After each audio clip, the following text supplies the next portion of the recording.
Bonjour, nous poursuivons notre lecture de la législation qui façonne l'âme du peuple des fils d'Israël et nous voici parvenus au chapitre 23 du livre de l'Exode. Alors je ne sais pas si vous voyez, mais ce qui est vraiment remarquable dans toute cette partie, c'est cette sorte d'alchimie entre le législatif, le moral et le religieux. Alors c'est vrai, beaucoup de ces lois sont partagées par d'autres cultures, mais leur insertion dans l'alliance, c'est-à-dire leur articulation sur l'élection, leur donne un sens tout à fait unique. Il ne s'agit pas simplement de dire « fais ceci, ne fais pas ça ». Quand Hachem parle, c'est toujours en disant en substance « fais ça parce que moi, je le fais ». Le plus typique en ce sens, c'est le « soyez saints parce que moi, je suis saint ». C'est au Lévitique au chapitre 19. Dans les théogonies environnantes, jamais il ne saurait être question d'imiter les dieux. D'ailleurs, si quelqu'un imite l'autre dans ces religions, c'est plutôt les dieux vis-à-vis des hommes qui les ont imaginés et à qui ils ressemblent tragiquement. Or, voyez, ici, c'est exactement l'inverse.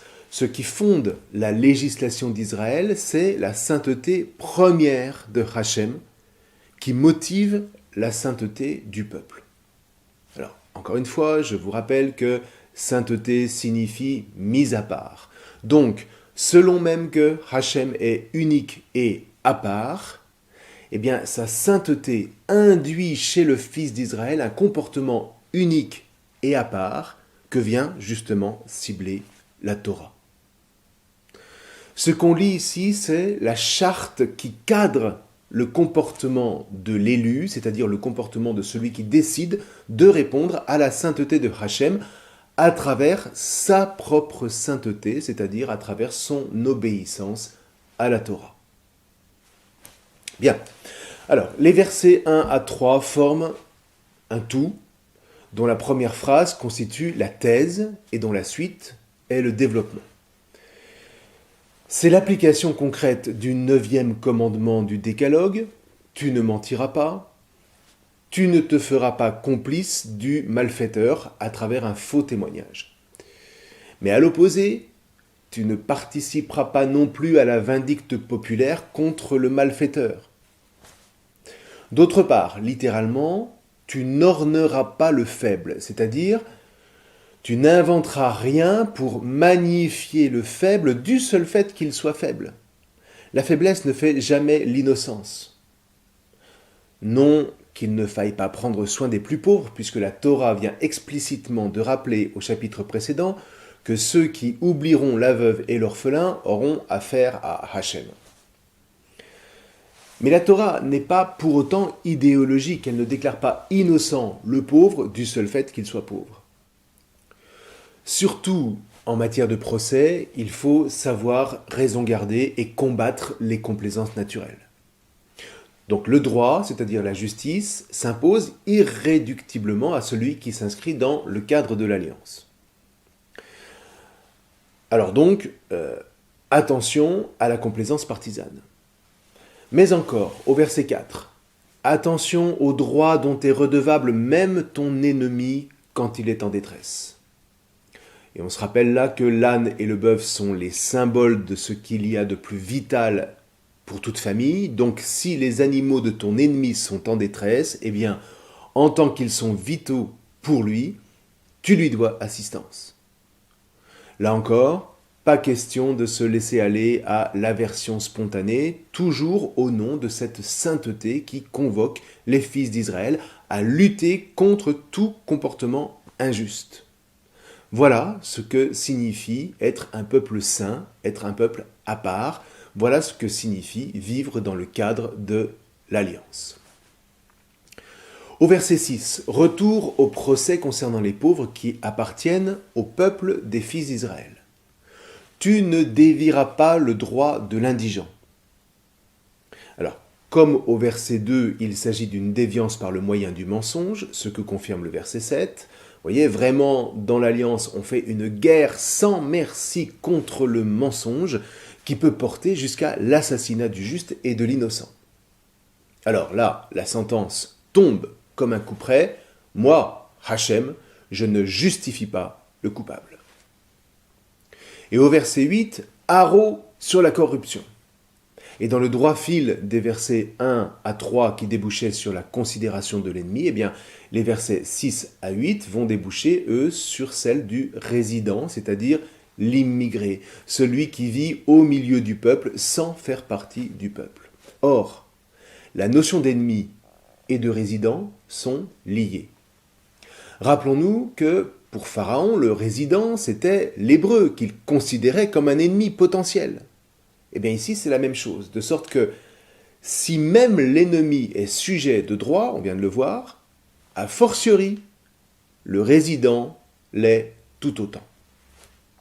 Le verset 9 parle ici d'oppression, c'est-à-dire du refus de lui faire droit jusqu'à mentir pour le lui refuser. Là, on est vraiment dans le soubassement de ce que le Christ Jésus viendra accomplir, alors même que son époque connaissait de vraies tensions sectaires. Par exemple, vous avez des textes esséniens qui enseignent explicitement la haine de l'ennemi. Les fils de la lumière doivent haïr les fils des ténèbres. Ça, c'est au tout début de la règle de la communauté qui va inspirer, entre autres, le Coran, avec le livre du règlement de la guerre qui conjugue cette haine sur tous les tons. Or, c'est précisément contre cet enseignement que Jésus va s'opposer. Vous avez entendu, tu haïras ton ennemi, eh bien moi je vous dis, aimez vos ennemis. Ça c'est dans Matthieu au chapitre 5, versets 43 à 45. Et là, vous voyez, Jésus parle vraiment au nom de la Torah qui interdit, dans le chapitre que nous étudions, cette dénégation de justice vis-à-vis de ceux qui n'appartiendraient pas au peuple de l'élection. Au regard de nos versets, vous voyez, un tel comportement sectaire n'est autre qu'une annexion et donc une perversion blasphématoire de l'élection.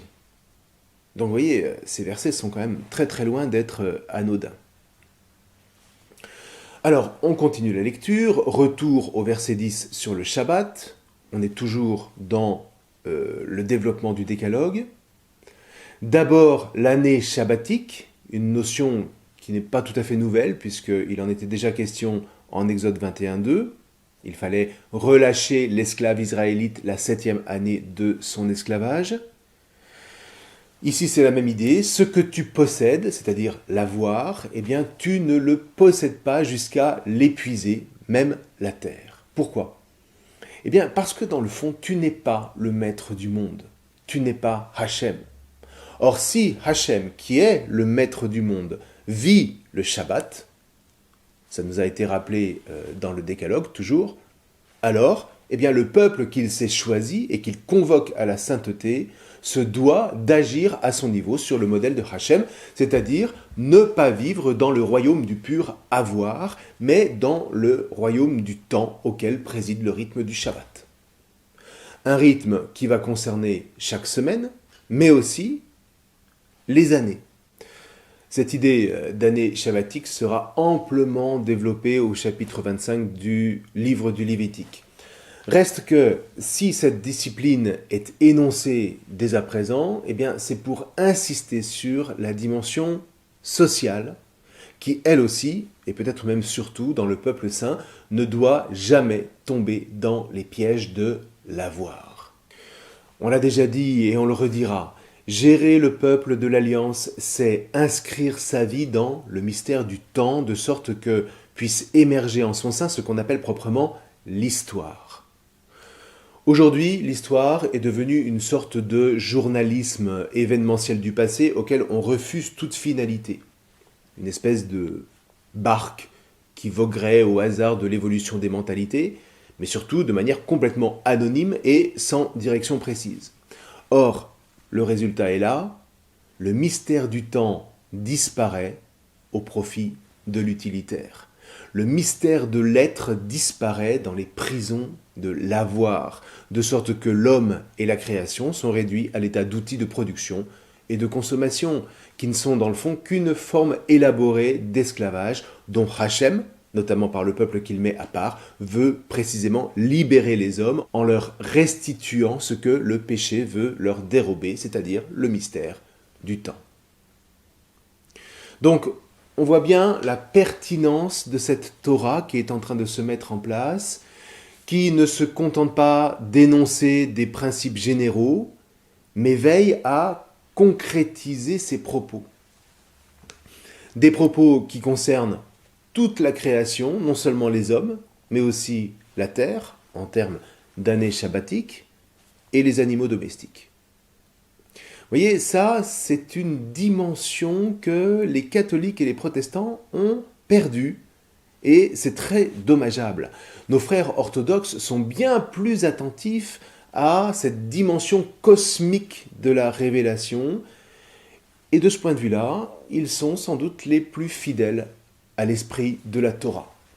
Pourtant, vous voyez, le lien entre la création et la libération des hommes est explicite dans le Nouveau Testament. Rappelons-nous Saint Paul, la création attend avec impatience la révélation des fils de Dieu. C'est en Romains chapitre 8, verset 19.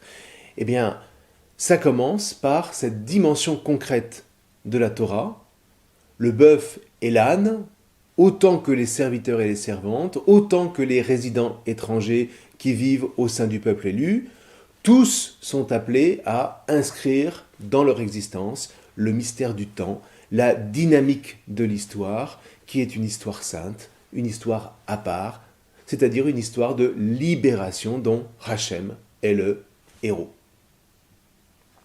Bref, alors avec le verset 13, on arrive à la fin des premières prescriptions de l'Alliance.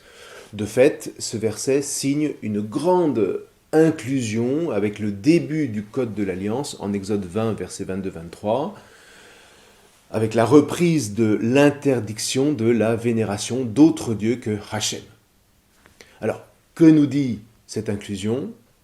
Simplement que la collection d'interdits qu'on vient de lister ne détermine rien d'autre que les actes qui signent la sortie du cadre de l'Alliance, qui menace de faire retomber le peuple élu dans l'esclavage et avec lui d'anéantir l'espérance de toute la création, rien que ça.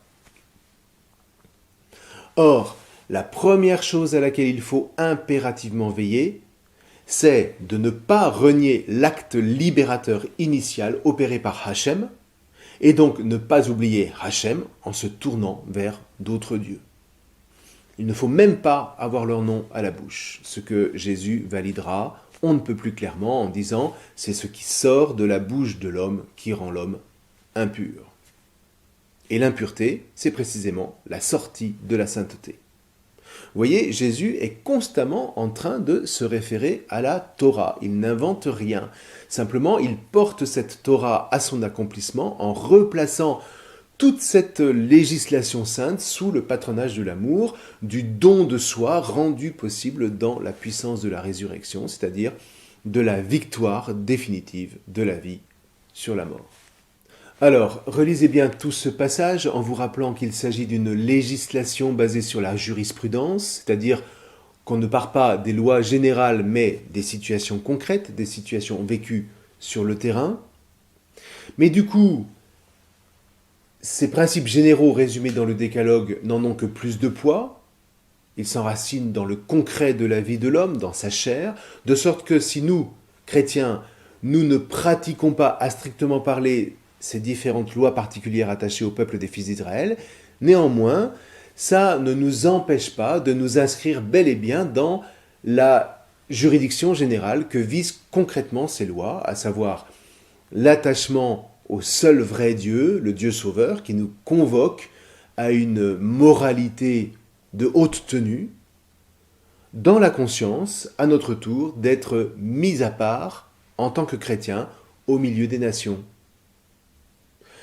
Ce qui se reconnaît à travers la magnanimité à l'égard de l'ennemi, l'amour de la vérité, la défense de l'innocent et de l'étranger, l'incorruptibilité, le refus de mettre la main sur la création et le rejet des idoles, mais aussi l'investissement charnel de la dimension temporelle à travers la pratique non plus seulement du Shabbat, mais du dimanche, vers lequel le Shabbat est tout entier tendu, comme le 7e jour de la création est tout entier tendu vers l'avènement du 8e jour.